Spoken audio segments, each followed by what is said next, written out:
Prenons l'attitude que prit Abraham, ce grand représentant de la foi qui tient bon jusqu'à ce que la résurrection soit consommée.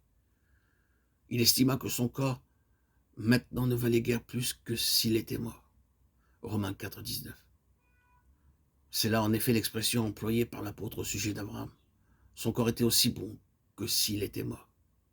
C'est la même expérience à laquelle Paul lui-même fera allusion plus tard quand il dira en parlant de sa vie: nous en avions fait à part nous le sacrifice pour apprendre à ne pas nous confier en nous-mêmes, mais en Dieu qui ressuscite les morts. 2 Corinthiens 1, 9. Quelle merveille que les hommes puissent accomplir dans la création de Dieu. Ils s'arrêtent impuissants quand la mort fait son œuvre. Ils ne peuvent plus rien faire alors. La résurrection est un acte de Dieu et de Dieu seul. C'est magnifique ce que les hommes arrivent à faire quand ils peuvent opérer sur quelque chose de vivant. Mais quand la vie s'est éteinte, il n'y a que Dieu qui puisse intervenir. Et bien souvent, Dieu permet pour son Église et pour ses membres des situations telles qu'au point de vue humain, toute possibilité de secours et de délivrance est exclue. Et s'il se comporte ainsi, c'est simplement pour faire une démonstration dont il veut se réserver toute la gloire sans que l'homme puisse y trouver la plus grande occasion de se mettre en avant. Il ne sera pas possible de nous ressusciter nous-mêmes, qu'il ne nous est possible de nous crucifier nous-mêmes. Mais nous ne devrons pas perdre de vue que toutes ces voies à notre égard ont cet objectif-là, manifester la puissance de sa résurrection. Ainsi le Seigneur Jésus dit: cette maladie n'est point la mort, mais elle est pour la gloire de Dieu, afin que le Fils de Dieu soit glorifié par elle. Glorifié, c'est à cet ordre de choses-là que nous sommes, frères et sœurs en Christ, bien-aimés, voués.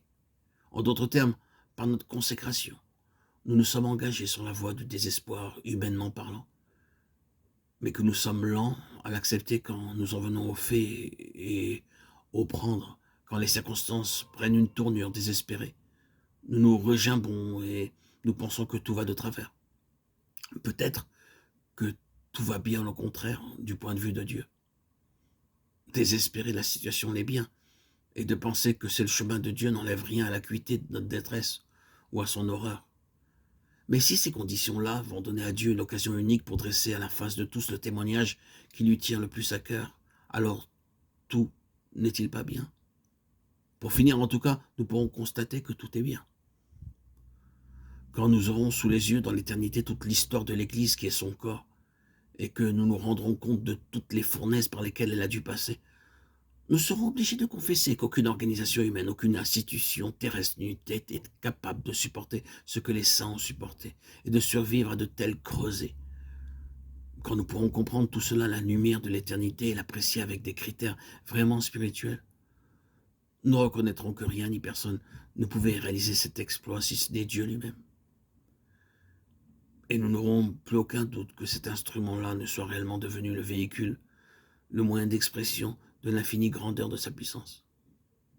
Et ce n'est pas peu dire, car s'il faut l'infinie grandeur de sa puissance pour atteindre ce résultat, alors quel abîme cela ne suppose-t-il pas pour nous?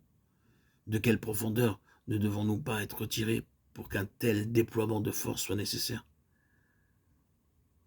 Si la faiblesse de Dieu est plus forte que les hommes, que doit être l'infinie grandeur de sa puissance? Eh bien, c'est cela la résurrection.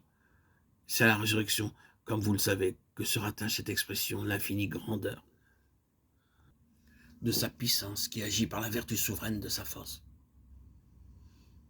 C'est cette puissance qu'il a déployée dans le Christ en le ressuscitant des morts. Éphésiens 1, 19. Et cette puissance s'exerce envers nous qui croyons.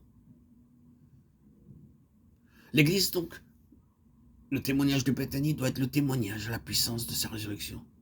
Et si ces méthodes avec nous rendent nécessaire l'exercice d'une telle puissance, c'est donc que nous sommes une expression authentique de ce qu'il désire pour son Église.